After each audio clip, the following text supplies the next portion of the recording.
Les 12 coups de midi, Jean-Luc Reichmann remplacé par Z, un candidat accusé de piston sur TF1.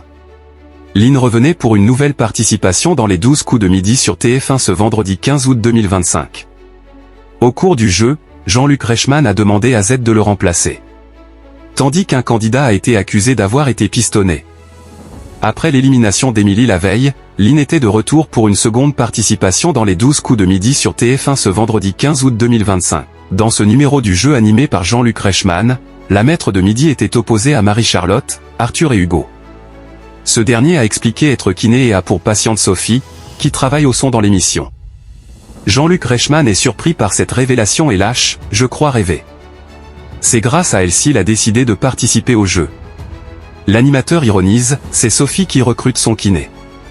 Hugo s'est donc retrouvé accusé de pistonnage après s'être inscrit à l'émission grâce à une membre de la production. Coup de maître pour Lynn, Jean-Luc Reichmann piège Z. Au cours de la première manche, suite à une question sur le chocolat Mars, Jean-Luc Reichmann en mange un en plateau. Il reconnaît que c'est impoli de parler en mangeant et interpelle Z pour qu'elle pose la prochaine question. Il est donc remplacé temporairement par la voix off du jeu. L'animateur, qui a récemment fait une proposition inattendue à un candidat, demande à Z de continuer, mais elle indique à l'animateur qu'il n'a plus rien dans la bouche. Jean-Luc Reichmann avoue, si, mais ça m'amuse. Z ne tombe pas dans son piège et trouve qu'il parle très bien. Elle refuse de continuer à assurer la présentation de l'émission. Après avoir dominé Marie-Charlotte avec une avance de 27 secondes lors du « coup fatal », Lynn a performé en finale en réalisant un coup de maître à 20 000 €. Face à l'étoile mystérieuse, dont la valeur est de 36 262 €, elle propose Robert Pattinson, mais en vain.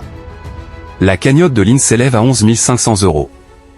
Audience en baisse pour les 12 coups de midi sur TF1. Cette édition des 12 coups de midi a réuni 2,60 millions de téléspectateurs, dont un pic à 3,8 millions, soit 33,2% de part de marché sur les 4 ans et plus. Sur une semaine, l'émission subit une baisse de 4,4 points de part d'audience. Sur les cibles commerciales, le jeu animé par Jean-Luc Reichmann, qui a récemment fait face à une catastrophe historique, a séduit 32% des femmes responsables des achats de moins de 50 ans, 29% des 25 à 49 ans, 28% sur les 15 à 34 ans, et 31% auprès des 4 à 14 ans. Lynn tentera de conserver son rang de maître de midi ce samedi 16 août 2025 dès 11h50 dans les 12 coups de midi sur TF1.